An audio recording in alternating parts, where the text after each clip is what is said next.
What's a podcast? I like your show. How did I get here? Welcome to the Shipe Sports Show. Good evening, sports fans. Welcome to another episode of Shipe Sports Talk Show. I'm your host always, Matthew Shipe, joined always by my co-host and the best producer out there, Paul. What's up, everybody? Paul, how you doing today? I'm doing well, man. Hanging in there. And joined always on the other side of the monitor screen, wherever he's at. I don't know which direction I'm pointing in. Is my co-host Anthony. Anthony, how you doing? Good, Matt. How you doing tonight, Paul? How you doing? Doing great, Anthony, man. Good to see I was doing fine until I saw you wearing that disgusting thing on yourself. But that's okay. We'll get into that a little bit later. Your jersey don't look much better. We'll get into this a little bit later. So tonight is our big baseball preview show. Unfortunately, we don't have Chris here tonight. Sad, but he will be hopefully back next week. I hope he is, because I'm going to be missing one guy next week, so I need to have my second man there. Next week I'll be here, won't I? And that's Thursday. Remember, you're going to SC. No, that's 2 Thursdays.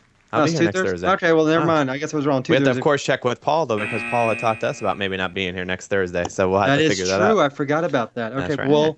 We'll keep updates. So, as I said, today is our baseball preview show. We're going to leave the name of that segment. We've talked about it, but we're going to leave it a little bit of surprise for you who don't know. So right now, let's get quickly, before we get to baseball, a little March Madness. Right now, we have one game. Well, let's talk about the Sweet 16. We got Wisconsin versus Florida. We're going to have Baylor versus South Carolina with the upset over Duke. Wisconsin had the upset over Villanova, so bracket busters just in that 2 region right there. We have Gonzaga against West Virginia. It's Xavier, the Cinderella team right now, the tournament against number 2 Arizona. We have probably the game of the tournament so far tomorrow night. UCLA against Kentucky. Going to be a good one. We're going to have UNC versus Butler. Right now on TV, we have Oregon versus Michigan, and then also Kentucky versus Purdue. So quickly, Kansas versus Purdue. What did I say? I said Kentucky. Kentucky, yeah. Kansas. So as we all know so far right now, the big upset is going to be in the East region, which I thought was going to be relatively easy, but I think we all saw that Wisconsin was very out of place in that seeding. Can you agree with that, bro? I think that by far that they were the most misplaced seeding out of anyone. I said that from the beginning. They should have been switched with Maryland. I think Maryland should have had an 8 seed, and Wisconsin maybe should have been the 6 seed. I think Wisconsin should have been at least a 6. But the thing is that what people don't is Wisconsin. Not only were they second in the Big Ten, but they also finished second in the Big Ten tournament. So it's how not does like Maryland these guys, get higher than them? That doesn't make sense. Exactly, it just doesn't make sense to me. Like you said, the seeding, it's weird. I guess they went just by the record and not basically by what they did all year. And Virginia Tech got screwed over the big time. Wisconsin's happy about it. Yep. So let's just go ahead and. I think that game could be a surprise too. Just the Wisconsin-Florida game. Yep. And then, like we said, Xavier, who just rolled. Yeah, that's another team. They're synonymous with being a team that's always like ranked high, and they I always confuse, is it ranked high or ranked low when they're it's a higher seed, right? Yeah, higher seed. I guess we can go with that. Right.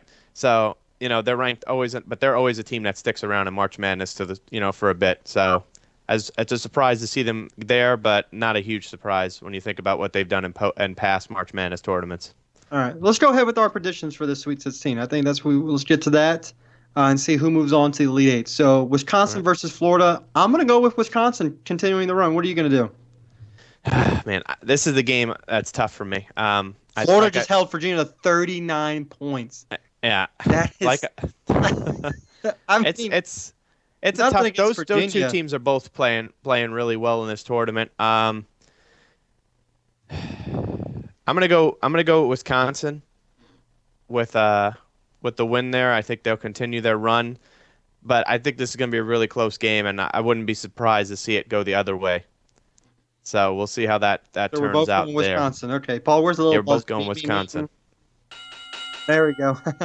Baylor versus South Carolina. Obviously, South Carolina came up with the upset against Duke. And real quick, okay, look, I'm in Maryland. Blah blah blah. We all hate Duke. Blah blah blah. Everyone who hates Duke has to admit that was probably the worst officiating I have seen in my life. The last 2 minutes took 20 minutes to finish.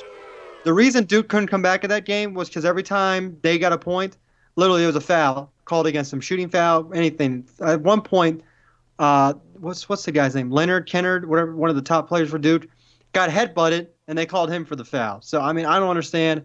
I think it was bad officiating. Anthony agrees, but Yeah. I think Baylor's gonna beat South Carolina. South Carolina doesn't belong. I'm sorry. I don't think South Carolina's got another big upset in them. But the officiating, I think, in this whole tournament has been very that Northwestern Villanova game. I don't know if you got to watch. Did you watch? Did you see how bad that? You mean Northwestern? Not Villanova, Northwestern Gonzaga. I'm sorry. You mean they missed that goaltending call? Yeah. It was horrible. The whole net moved. I mean, the guy's hand was literally inside the net, and they didn't call it. And then the guy comes out. You know, this the thing about that game, and everyone's like, "Oh, they still lost." They lost. They were down 20 or 18 or 20. They were down 3 with that basket, but instead, since they didn't call the goaltending, it turns into a 4-point turnaround because they call the technical foul on the coach for the coach losing his mind, getting out on the court saying, "Are you guys seeing that's goaltending?" You know, and they should have went back and checked that. I know they don't do all the reviewing, but that's something you got to be able to check because that changes the whole complexion. At that point, it's a 3-point game. They probably call timeout Gonzaga.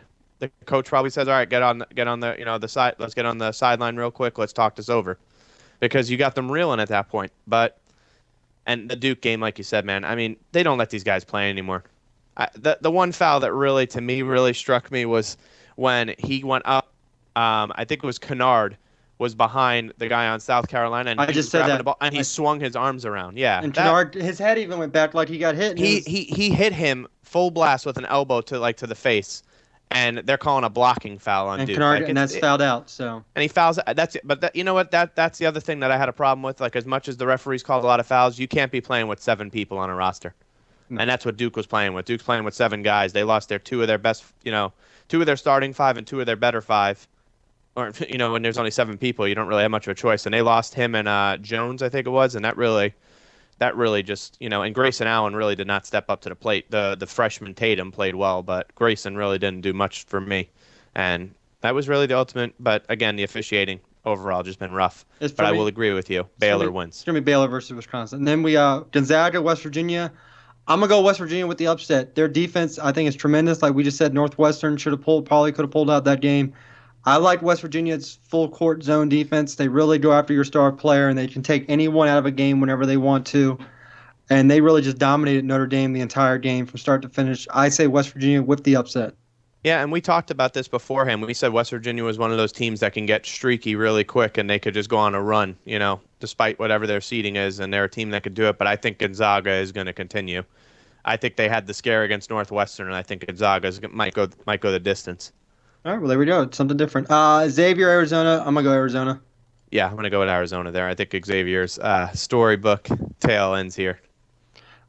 Kansas, Purdue. I'm going to stay with Kansas. I mean, they've been running the tables the past 2, both games. I'm going with them. I'll stick with Kansas on that. Oregon, Michigan right now. Oregon's up 16-13, but even before this game, I had Michigan advancing. I like their run. I think they're on a remarkable run, actually, right now, and I really see them keep going. I think Oregon wins the game. That's my original prediction, so I will stick with that. UNC Butler, I'm going to go with the number 1 seed, UNC. Yep. The cool thing about that bracket, too, on the bottom, that region, that's one of the few times you actually see the top 4 actually all get to the Final 4 of that bracket. I agree with you. Xavier ruined West, by the way. Yeah, I'll go with I'll go with UNC as well. UCLA, Kentucky. I've been going back and forth in this game. Yep. And I hope Kentucky obliterates UCLA. I am tired of hearing from this kid's dad, LeVar, whatever the hell his name is. LeVar Ball. First off, I don't want to mention him anymore on this show. He doesn't need to get any more publicity.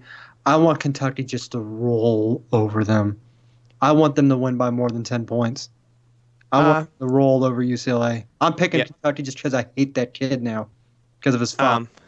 I feel bad for the kid, man. His father's making him a hated person out there. Yeah, that's what he. I watched that documentary on them, and he said that's what he wants, like for his son to, to get like when he comes up to the NBA when he gets drafted, he wants people to already be guarding him and have something towards him. And I get that to an extent, but he's given a lot of like this. The thing that bothers me most about LeVar, like, listen, that's like if I were to, obviously he played college basketball, but the guy averaged 2 points per game. But he's better than Jordan and Charles Barkley, don't. And that's what he said. He could beat them 1-on-1. Like, come on, man. Like, stop yourself. You didn't even get out of college. You just shouldn't be doing that, and that's fine. Like, there's the thing about it. Lonzo Ball can play. He is a good player. There's no doubt about that. And I've gone back and forth with UCLA. I actually had them in my Final Four when I first did the bracket. Then I went back and forth with them in Kentucky. I went with Kentucky.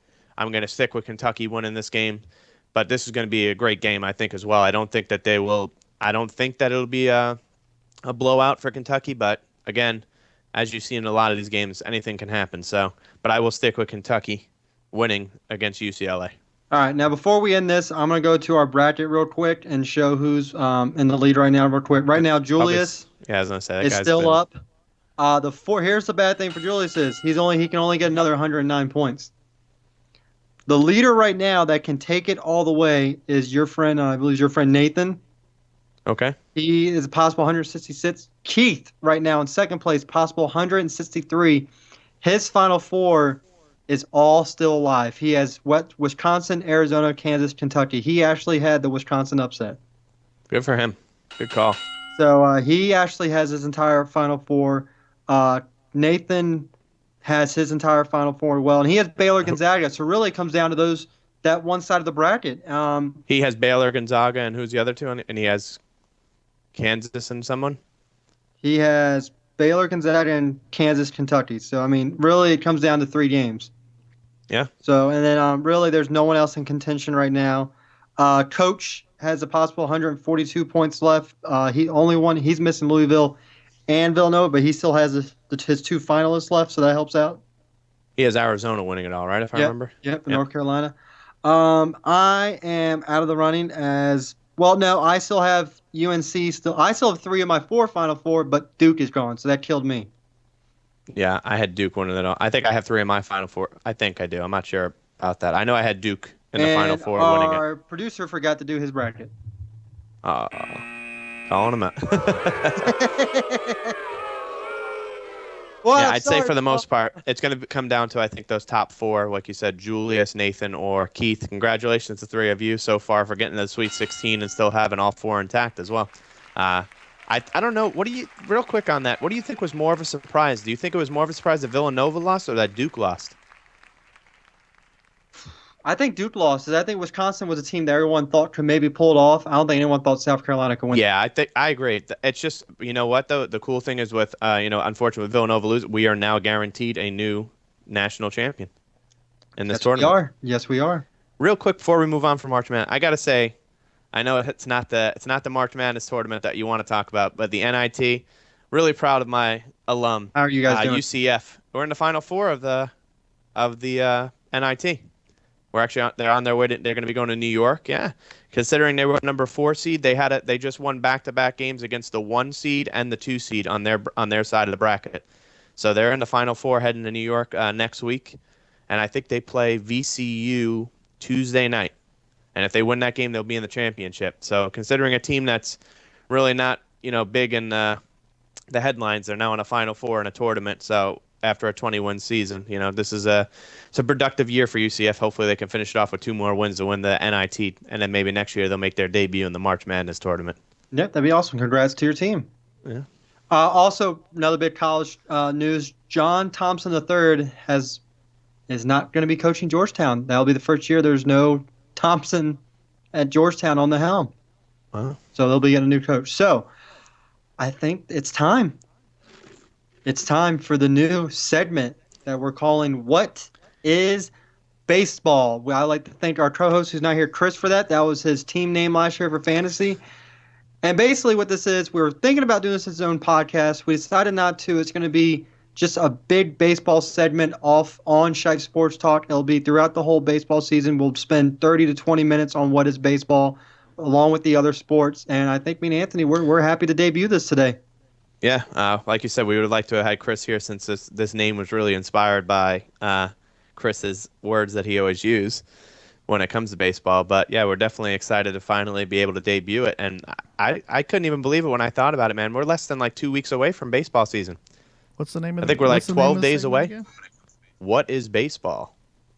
That's right. There it is. Look at it, Matt. Blinking. Graham just asked in the chat, where's our fantasy baseball? Unfortunately, we're not doing one this year.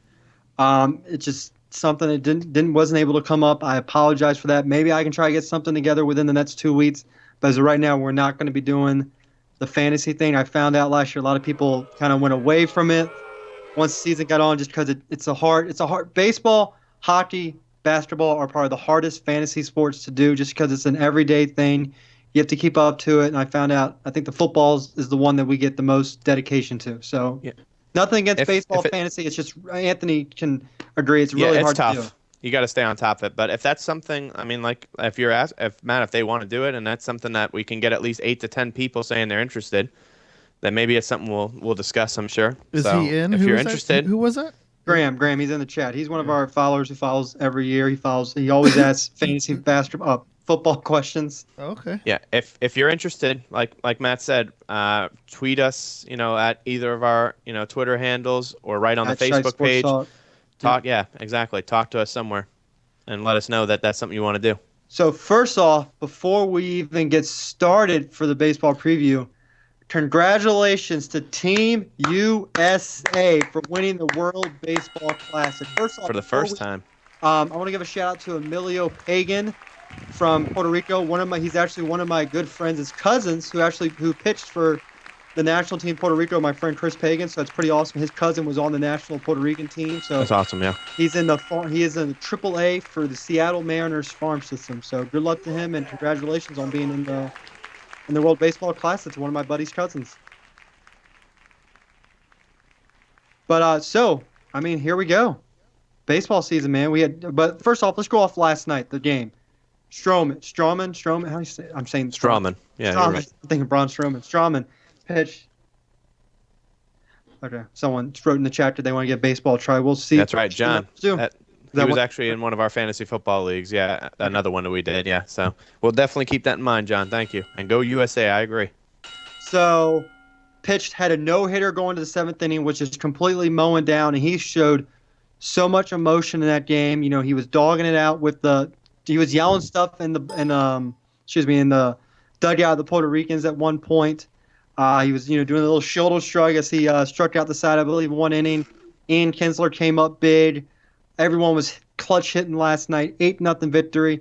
And they really said USA won to win because they had a chip on their shoulder. Ian Kinsler came out before the game saying, they play a different type of baseball. They like the showboat, all this other stuff before things even happened. That came back to when, what's the second baseman's name? How do you say his name? He plays for the Cubs. Baez? Yeah, Baez. Was celebrating when he caught a ball on a tag out. And it really rubbed the USA the wrong way. They said that's not how baseball should be played. We play this old school style. And tell you what, they were hitting home runs. And, he hit the first one. He showed a little emotion. But the USA felt like they had a chip on their shoulder, especially what happened after I think Puerto Rico was undefeated. They didn't lose a single game. And USA came out and showed strong. The one thing I hated was the after interview. They asked Strawman, they were like, hey, 4 years ago you said you were going to play for Team Puerto Rico. Now look at you. And it's just like, dude, there's no reason to bring that up. He's on the USA squad. This is who he wanted to play for. Why even bring that up? Just let it be in the past. But you know what? He went out and pitched 6 shutout innings, and it was tremendous. He had a no-hitter into the 7th, didn't he? Yeah, it said that. He had no-hitter, lost it, then they took him out, obviously, because I think they had a 95 pitch count. But, congrats to Team USA and Team Puerto Rico. I didn't understand why they all dyed their hair blonde. I guess it was a little thing they were doing. Yeah. But I tell you what, one thing about that team that I've learned now is Yadier Molina hasn't lost a step. No. He looked pretty damn good in that tournament. Yeah, and the thing is hats off, whichever, to all the teams that took place in the World Baseball Classic. But it just goes to show you, the talent that that USA had, because we talked about this. That's not the best team they could put forward. A lot of the guys that could be on that team weren't there. So it's about missing Trout. You're missing. You can include Harper in that. Yeah. Clayton Kershaw, Matt Scherzer, who was supposed to be in it. Strasburg, right? Chris Sale is one you can mention. David Price. Think of all the Syndergaard. Think of all the starting. A lot of guys. Think of all the starting pitchers USA could put together. I mean, it'd be a. Can you imagine that kind of rotation if you had Scherzer, Sale, Kershaw, Syndergaard?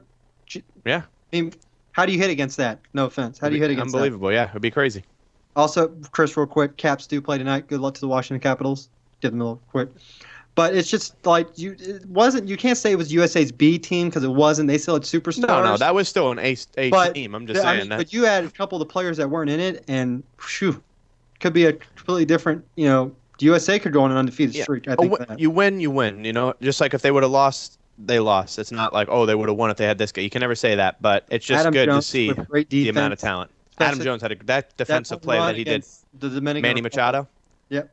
That was awesome. His fellow teammate for whole Baltimore. run in that game was just smoked. Oh, he crushed it. Yeah, no, that was some shot. I have something to read to you once we get to the preview. So let's go ahead. Let's get right to it. Baseball season starts, man. April 4th. We have 3 games on Sunday and then 12 rolling around on that Monday. I'm sorry, Excellent. April 2nd is the triple header kickoff. April 2nd, yeah, the same day as WrestleMania every year. Cubs and Cardinals. Oh, man, that's the game I would love to watch. Every year they do it. Cubs and Cardinals kick off the big one that night. And then April 3rd, opening day, 12 games. So let's get right into it. Let's go with the NL East. Both of our. Let's save that. Let's go. Hey, are you talking about for predictions or just talk about? No. We'll talk about the Nats and the Mets. Okay. I'm gonna let you start with that little thing you have on, the little jersey, whatever it is. Let's talk about the Mets. What expectations do you have for them this year? What do you like they did in the offseason, what they didn't do in the offseason? The floor is yours, Mr. Lodicio. All right. Thank you, Mr. Shipe. I'm just going to basically say the main thing that they did that they had to do was retain Yoenis Cespedes. They had to keep their superstar in place, and they had to make sure it was for more than a year this time. It couldn't be another, 1-year deal and let him opt out. They had to retain him for multiple years, and they were able to do that on a 5-year deal, I'm pretty sure. I thought he has an opt-out after 1 year. That was last year. That was last year. That was last year. They signed him 1 year. It was a 3-year, $75 million with an opt-out after 1. This year they signed him to 5 years. I don't remember the exact number. If you could pull that up real quick, I'll do that while awesome. You're talking. Yeah. I know he signed a 5-year multi. It's a 20. He's the second highest, I think, annual average rate behind Cabrera now. I think he's making like 27.5 a year or something like that. It broke down to be. So the Mets did what they had to do. It's very unlike the Mets as of the last 5 years with giving a big contract after all. Actually, this one's only 3 years, $75 million. No, that was 2 years ago. Why is this coming up now? Go ahead, keep going. I don't know why this is coming up. Yeah, you're right. I don't know why this is coming up. It's okay. So while you look that up, but the Mets did what they had to do with that. Now, last year they still made the playoffs. They were eliminated in the wild card game, but a lot of that had to do with the pitching. They lost Matz. They lost Harvey midway through the season. They lost DeGrom. The only starter they really had out of these young kids was Syndergaard. They had Big Sexy and Bartolo. But, a lot of these younger guys like Robert Gesselman, who started to come on really great as of late in the year, and Seth Lugo, another guy that did decent. They had these guys coming up, and there was another guy, and I can't remember his name right now, and that's terrible that I can't remember who it was. There was 4-year, $110 million. 4-year, 100. Yeah, so 27.5. That's what it broke. Okay, so it was a 4-year deal, but there's no opt out after 1 year, so that's where they kind of solidified keeping him. He's going to make 22.5 this year. And that's 2 years, 29, and then 29.5 is last year. Yeah, it's an average annual of 27 or something like that. That's what they said, which is good. And like I said, you have to retain him because that's your guy. But the starting rotation will be 100% healthy, and you'll actually finally get to see more and a bigger take of Zach Wheeler, who you haven't seen at all last year, coming off a Tommy John surgery the previous year. It was at one point he was going to come back July, August. He wasn't to where they wanted, and the Mets said instead of rushing him back, let's just keep him to next season. So now you're looking at a rotation in the Mets where your ace is going to be, your number one's going to be Syndergaard. Probably going to follow him with DeGrom. You're going to have Harvey. You're going to have Matz all healthy. And then you got Wheeler and Gesselman as the two guys fighting it out for that 5 and 6 spot, or between the 5 and 6 guys fighting for the 5 spot. So maybe one of those guys, or maybe they decide to keep Wheeler in the bullpen to just maybe conserve his arm coming off the Tommy John surgery.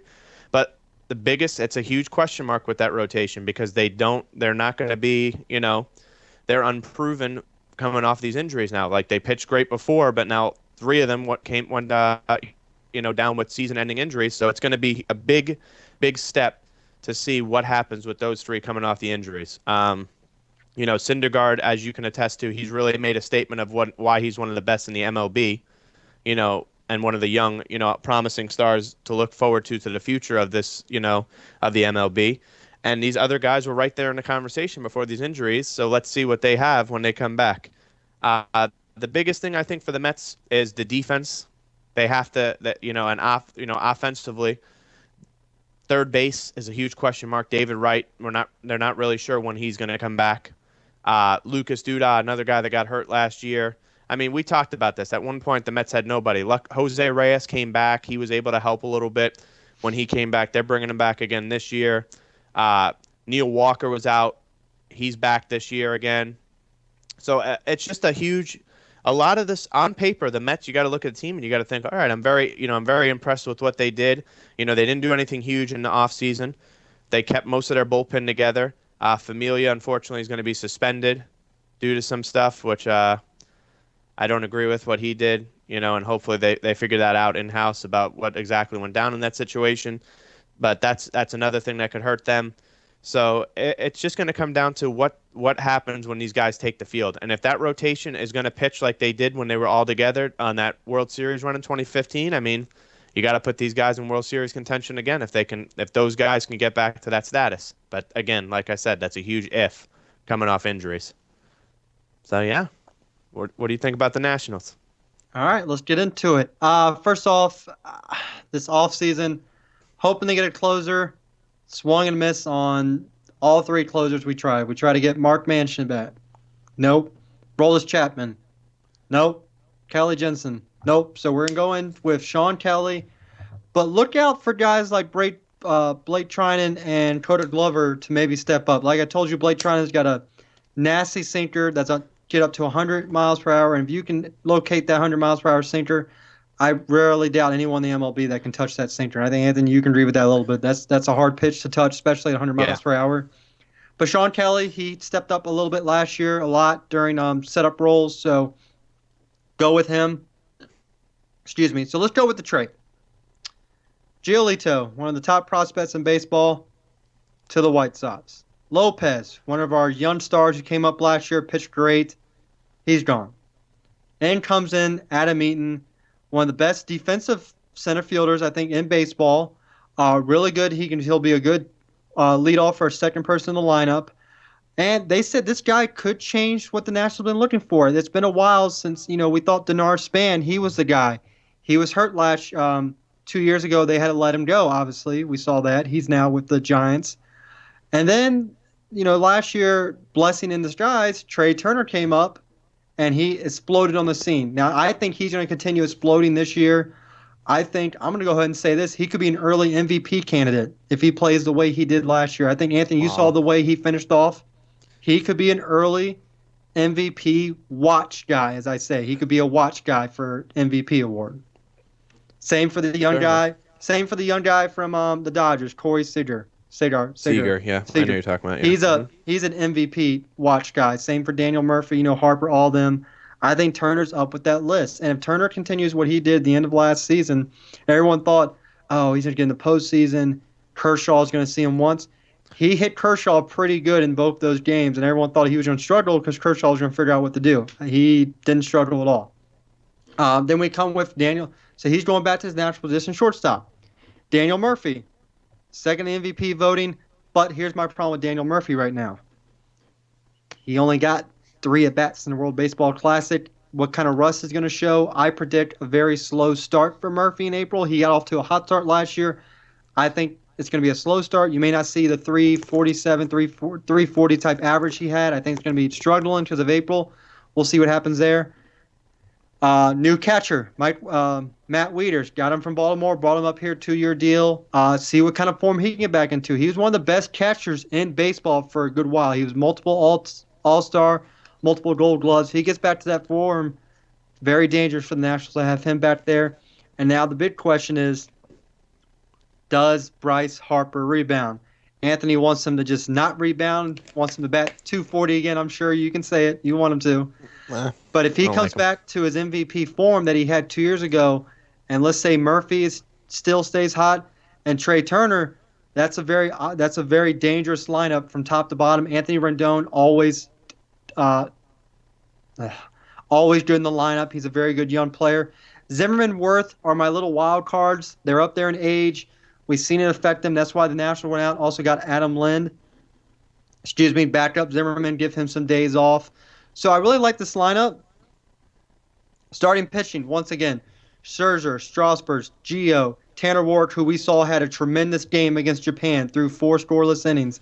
Joe Ross. Scherzer's going to start as your number 3 pitcher because he's still dealing with that little finger surgery he had, but he will not go on the DL, and I think that's a big deal for the Nats. So top to bottom, I really like this national lineup, and I'll get to my predictions later about what I think is going to happen with them come playoff time, if they're going to be in or in out.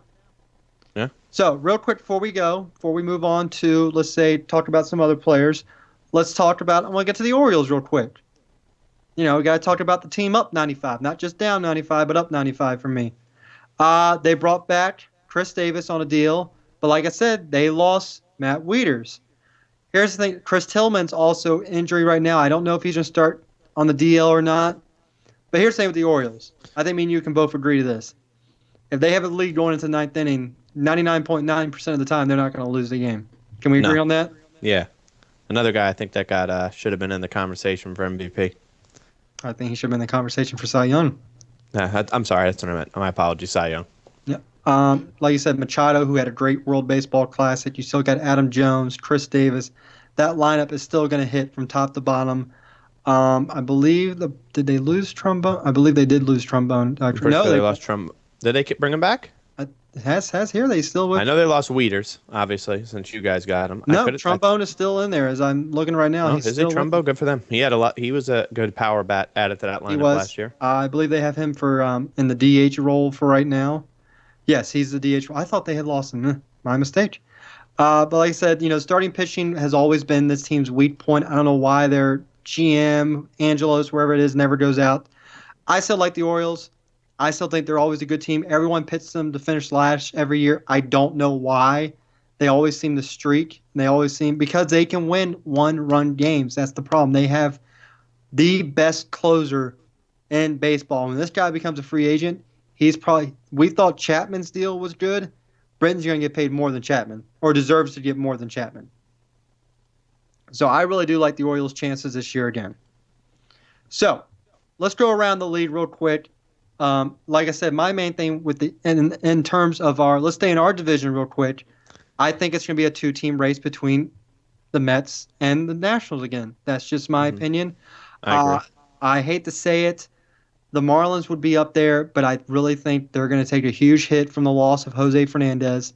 That's really going to affect their rotation, and it's a sad, tragic story. They had such a good, promising young team. The Braves, it seems like they're trying to, they went and got Brandon Phillips, but I still feel they're going to not be. I still think they're a couple pieces short. And the Phillies are going to be the bottom feeders once again. Yeah, I agree with you on that. No, sorry. I know our guest all the time, Joe, is a Philly fan, but sorry, man. You guys are going to be bottom feeders again. Yeah, I don't think that. I think they're still in the rebuilding phase. For sure. I think Phillies fans know that too. So, my opinion, I think the hardest division in baseball this year is going to be that AL East again. Yeah. The Yankees are coming up strong once again. They're finally getting some more younger players rather than go out and spend money again like they used to do in the past on old players. They did go out and spend oh god, now I'm blanking. I'm blanking. Yankees? Yes. Oh man, you put me on this. Who they went out and grabbed somebody? You're saying? They did. I need to go look real quick. God, I hate myself. It was Matt Holliday. I'm sorry, Holliday. There we go. Matt Holliday. That's I didn't understand that. They let Beltran go and picked him up, but Beltran, I think, reunited with the Astros. He's with the Astros, yes, which is cool. He went back there again. But yeah, the Yankees, I really think that AL East, Boston, we even talked about Boston. They went out and had the biggest trade. Yeah, Chris Sale. Of the Chris Sale. We talked about that. So that rotation, but Price, looking a little hurt. Well, Price is hurt, but Price is hurt. Price is hurt, but I think that the addition of Sale kind of relieves that pressure for a little bit to get him, and that's why the Red Sox, I don't think it had to be in panic mode because they can kind of sit back and be like, we can get through the first 2-3 weeks without Price, let him get fully healed, and then bring him back into the rotation. And then I forgot for the Yankees, Tanaka will be back. Yes. I love That'll saying be big. Tanaka because every time say his name, I think of the guy from Major League 2. Nice. Yeah. I love Tanaka. For whatever reason, his name was Tanaka. So let's start talking little previews here. Let's start putting it Okay. out. Let's do the NL East last. Okay. First, We let's start go. AL first.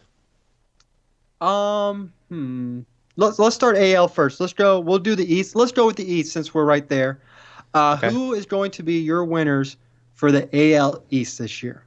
I have the Red Sox. Like you said, I think Chris Sale's addition is going to be a huge, huge boost to that team. And the young core they have there. I know they lose Big Poppy, but they still got Mookie Betts. They still got Jackie Bradley Jr.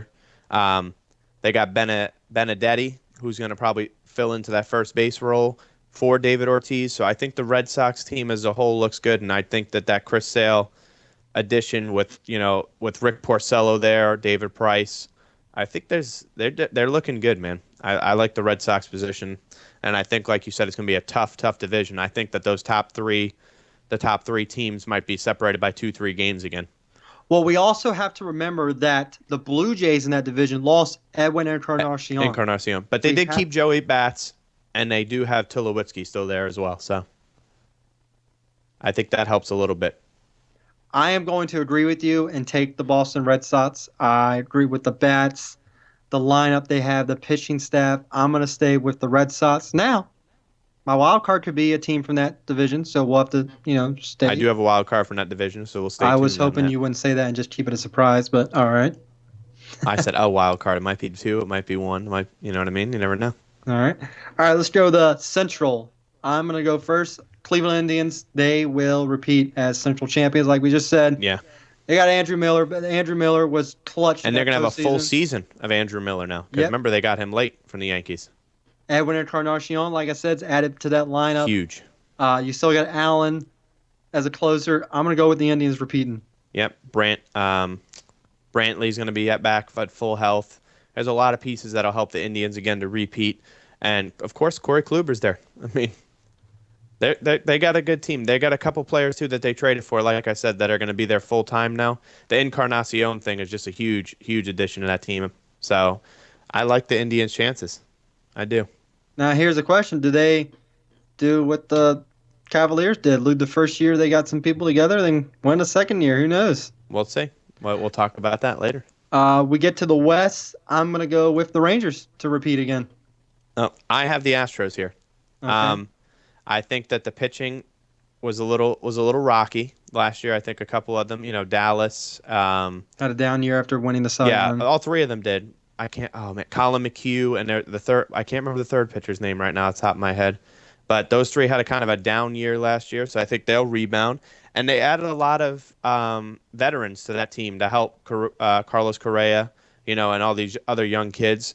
They got Reddick from the Oakland A's. They got Brian McCann as the catcher, and even as a DH, and they got Carlos Beltran. So I think those veterans will help that lineup, and it'll just help them develop into an even stronger team. And I think the Astros will end up winning that division. All right, I'm going to go with, like I said, I'm going to go with the Rangers. I like Carlos Gomez in center field for them now. I like, their shortstop, second base tandem of Odor and Andros. I can't even say his name today. Whatever. Yeah, thank you. I like Beltran, Napoli. Perfect timing. Yeah, and Darvish is back. People keep forgetting he's back. Well, you said Beltran. Beltran's on the Astros. No. Beltre, you mean? Beltre, sorry. Adrian Beltre, okay. Yeah, I'm messing. Yeah, and Hamels. They got Hamels, too. Yeah, so I like them. So, yep. So now let's go with the wild card. No, real quick, who's you're going to be? Actually, Wild cards? Out of those three, what are your seedings? I have Red Sox as the 1 seed. I have the Indians as the 2 seed and the Rangers as the 3 seed. I have that exact seeding, except obviously I have the Astros as 3 instead of the Rangers, but I have 1, 2, 3 right down. Okay, my wild cards are going to be the Baltimore Orioles and the New York Yankees. Wow. We want to anything about that? Do you think the Blue Jays are the odd man out here? I think they're going to be this year. I think they may struggle a little bit. I think they've lost a big bat in their lineup, and I think that's going to affect them more than what they thought because he was really big for them down the stretch. Yeah. Like I said, the Red Sox, I think, are the clear favorite there in the AL East. But I think the Blue Jays still finish second. I think it's going to be close again, but I think the Blue Jays will find a way to make it in. The pitching rotation I still think is pretty good. As you said, we just talked about in the World Baseball Classic, Stroman, a great young talent from that team. And then I think my second one, I have the Rangers, who you have winning the West. So I don't think that 3 teams come out of the East. I think it will be close, though, and I think that on both wild cards, when it comes to the AL and the NL, I have teams missing. When I looked at it, I got a team thinking maybe they missed by a game. One team wins 88 games, and the team that finishes right in front of them wins 89. So I think it's going to be close in both wild card races for that final spot. All right, let's go ahead and just move across the whole thing. My wild card winner between the O's and the Yankees are going to be I'm going to have the Orioles coming out this time. Who do you have winning your wild card game? Putting you on the spot. I think a lot of it has to do with who's got the home game there. I'm going to go with Texas. I'll go with the Rangers. All right, so right now you have Rangers versus Boston. You have Houston versus Indians. We'll come back on that, right? You want to come back on that? Yeah, let's go to the NL. We'll finish the wild card, and then we'll come back when we get those final 4 teams. Who wins? We're going to save the NL East last. Who wins the Central for you? I have the Cubs. You know where you're agreeing on this? Cubs. Yeah, there's no For disagreement. The West, I am going with the Giants this year. I actually had the Giants, scribbled it out, wrote the Dodgers, then wrote the Giants again. Man, it was tough for me. I look at the Dodgers. They have such a young – that's why I'm going to stick with the Dodgers because of the young talent they have there with, Jock Peterson, Seager. They already have Adrian Gonzalez as a veteran in that lineup. They have such a great amount of pieces. And there's another guy that I can't think of his name off the top of my head. Chris just wrote Nats versus the O's, so it kind of just threw me off for the World Series. But I'm going to stick with the Dodgers, and I think the Giants are going to be right there, though. Who do you got? Are we going to the East now? Let's go to the East. I am going to go with the Nationals winning the East. I have the Nationals winning the East. Really? You're really not going to go with with the Mets? You don't think so? I think I just don't have full. Is it more lineup than pitching staff? It's more the lineup. Okay. The pitching staff's a big question mark. Now, if the pitching staff comes out and they pitch like they did 2 years ago, I think that the Mets are going to. I think that this division though is going to come down to that final series at the end of the year. Okay. Between those two, and I think both of these teams are going to win over 90 games. Well, the cool part is their first Sunday night game is on my birthday, so you know what I'll be watching. Yeah. Okay, so now let's get to Chris. the I know. I see he wrote, of course, the Mets in there. I know I kind of picked the Nationals to win the division, but I do have the Mets as the wild card. I'll say that. I have the Mets in the playoffs. I have the Mets and Dodgers as my wild card. I have the Mets and the Cardinals. I think if the Giants are going to be left out. If the Giants do not win the division, they're out. Okay. That's what I will say about that. If the Giants do not win, I think they're out. Okay, so at least we're different on that one. I have the Dodgers beating the Mets in the wild card. I have the Mets beating the Cardinals. Okay, so here you go. You have Cubs and Mets. Who do you got? Okay, let's go back to the AL. We'll come back to you now. I have Boston Boston beating the Orioles. Moving on. I have the Boston beating the Rangers. And I have the Indians beating the Rangers. I have the Indians beating the Astros. I have the Red Sox against the Indians for the ALCS. Yeah. Now let's move back over. I have the Cubs beating the Dodgers for my wild card. I have the Mets. Oh, we didn't actually say that. Do you have one? Is it you have the Cubs as 1, Nationals as 2, or the Nationals as 3? Nationals are 2, Giants 3, Cubs 1, and then obviously the Dodgers. I have 1, 2, 3 as well. I have the same order as you. Cubs getting out of the wild card, obviously. I have the Mets beating the Cubs. Really? 6. Yep. That's not being a homer boy, is it? No, man. I mean, think about it. 2 years when they had to do this 2 years ago. I like the Mets in any kind of series when it comes to a best. I don't think that there's anybody that could touch that rotation, man. There's a huge difference from 2 years ago. I agree with you, but I don't think there's that rotation. If they're on, I don't think there's anyone in the playoffs that wants to see that rotation.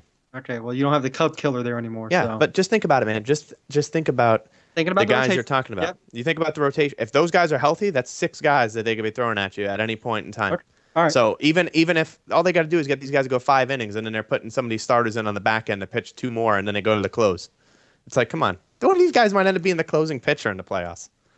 All right, well, I got the Cubs over the Dodgers. The Dodgers are my wild card. I have them over the Mets. And then I'm going to have the Nats finally finally breaking through. I think Adam Eaton could actually be maybe a missing piece in this lineup, and I have the Nats going on. I have the Nats beating the Dodgers, and I've set up the Mets versus the Nationals in the NLCS. All right, let's go to the ALCS first. I have the Indians getting by again, going back to the World Series. Chris makes a good point too. He wrote, "It's an odd year. The Giants will not be as good as they usually are." It's true. Every even year, man. If this is an even year, I think that's a whole nother story. So you have who going to the World I have Series? the Indians getting back to the World Series. I have the Red Sox going to the World Series. I have on the other side the Nats getting past the Cubs. I have them. I have the Mets beating the Nationals. Woo! I hope, dude, if it comes to that, woo! Me and you aren't gonna be friends for probably a week. I probably won't talk to you for a good straight week. So if we have a podcast, Paul, then just keep him on mute out of my headset. Because you know what's gonna happen, man. You know we're gonna be going back and forth with each other. Yeah. We're gonna have to get on a lot of this has to do with me being a fan, but I just have a lot of faith if this rotation stays healthy. If the rotation does not stay healthy, take this piece of paper, crumple it up, throw it out the window, because the rotation is the X factor for the Mets. I have faith in the Nationals lineup this year. I feel like if Harper has a bounce back year and has MVP numbers along with Turner and Murphy, that lineup is going to be. If you lose a player, can your team still win? If you lose a player out of your lineup, if you lose Bryce Harper, can you guys still go to the World Series? No. Okay. Now last year we saw when he was out of the lineup, we still did good. Now if you lose somebody else, yes, or is there only certain players that if you lose them, you could find a way in? Those three I mentioned. Trey Turner, Bryce Harper, and Daniel Murphy? Yep, those are the three. Okay, so any of those three, you lose them. It's not. You could still make the playoffs, but you're not a World Series team. Yep. Okay, that's fair. And then, so you have Red Sox versus Mets. Who do you got? I have the Red Sox winning the World Series. I have the Indians beating the Nationals 4-2. I have the Red Sox winning in a very close battle with the Mets, but I think that that rotation, dude, for the it's going to be a heck of. Oh, dude, you talk about that. You got Porcello versus Thor. Chris Sale versus DeGrom, and then David Price versus Harvey, Matz, whoever you want to throw in the third game. That'd be some series, man. Now, do you see? Now let's go. Since we got that, are there any dark horse teams that we didn't mention in the playoffs that could somehow make a run and maybe sneak in somehow? That we didn't have in the playoffs? Yeah, that we didn't have. I think the Yankees are that team for me. The Yankees. I think that they've done well. Like you said, they haven't really done anything flashy, but I think they have a decent core there. Their pitching's not terrible. The young kids they have over there, they've done a lot of trades, so they got some people coming in. And didn't they get back whatchamacallit? Who? Where did Chapman go? Yeah, he's there. He is, right? He went back there. That's what I'm saying. So you know what I'm saying? They got back Chapman after trading him. So I think that they're a team you got to be careful with. The Orioles, another team I didn't mention. I think that those four AL East teams anyway can intertwine with each other. I still think the Red Sox win no matter what, but I think one of those three underneath there, I think that those guys could be a wild card. And then in the Central, I don't necessarily think they're a World Series contender, but I think the Pirates have the possibility of making that wild card as well as the Giants. I said one dark horse. This man's listing like 10 teams. I'm just saying these are teams I think that you have to watch for. There's other teams that I just think have no business. Like you said, in the NL East, I don't think anyone besides the Mets and Nationals will even be in conversation. I have one team in particular that I think could be a dark horse to win the NL West. This is my only dark horse team, the Colorado Rockies. Okay. I think a lot of teams aren't talking about them. I don't have them on my radar at all, so that's fair. I think they have a good lineup. I think they have a really good young lineup. Excuse me. I think they're going to make some noise. Okay. So I think let's wrap it up. You got the Red Sox. I got the Indians. We both have an AL team winning. That'll change once I see more during the regular season. But right now, on paper, I think the Red Sox look like one of the, if not the best team, one of the best teams. Yeah. I think whoever made that sale trade was going to be the best team between the Nets and the Red Sox. So that is the first edition of What is Baseball. Like I said, it will be a daily segment starting. That is awesome by Paul. Weekly segment every week on the show. Could be a 10-minute, could be a 20-minute segment, but we're going to talk baseball every week once the season starts. Next week on the show, since Anthony will actually be here and Paul, hopefully he can, we're going to do our post-combine, post-free agency mock draft. So we'll what? What was it? Oh, post-com. Okay, gotcha. Yeah, post-combine, post-free agency mock draft. I've already been looking into who, because a lot of my things have changed now after free agency and stuff. So we're gonna get into that. So Paul, actually, real quick before Paul takes it away, everyone who's a wrestling fan, WrestleMania, I think it was 10 days away. Yeah. Our big WrestleMania NXT Takeover show will be Monday. We could be having a special early start time, so look out for that on our Twitter page, Facebook page, and on the Twitter page. I said Twitter. Yeah, no, I said on the Twitter page. Don't forget, we have our first round of voting for our March Madness brackets that we started. Help John Cena. Yeah, John Cena's losing in the first round of 1 versus 16 seeds, so definitely go over there and check that out. Vote with what you think the right thing is to do there. So, Paul, I'm going to let you take it away. All right, thanks, guys. Thanks, everybody, for watching and listening. If you're watching on Facebook, please give us a like and follow our Facebook page. It's Facebook.com/Shipe Sports Talk. And then go over to YouTube and give us some love there. Go ahead and subscribe, add to the comments, give us a like, a thumbs up on the videos. That will help us out tremendously. You can also send us a tweet at Shipe Sports Talk, and shipesportstalk@gmail.com can get you emails sent to us. So we'd love to hear from you. It's always awesome getting the chat, and the messages. Do what Anthony and Matt said. Go to the Twitter page and vote for your the OT3. Yeah, the OT3 Podcast 1 page, and vote for the matchups. That's it. Yeah, that's all I got. Did I say everything? All right. I think I did. Yeah, I think so. So for myself, again, thank you for joining us for our first ever What is Baseball segment. Like I said, next week we'll come back with our first post-combine, post-free agency mock draft, which is really awesome. Thank you for everyone in the chat. John, Chris, Graham, Guillermo, Zach, thank you everyone for joining us. Remember, always hit the like and subscribe button that's right below us. And comment, let us know what you think of the episode. Let us know what you would like to hear on current episodes. So, for myself, Anthony, Paul, thank you for joining us on our baseball preview show. And we'll see you again. Me and Anthony will see you Monday. Me, Anthony, and hopefully Chris will see you next Thursday. And of course, we got the best producer, Paul, that's with us both of those times. He's the man. Woohoo! You guys have a good Got night. that everybody. right. So.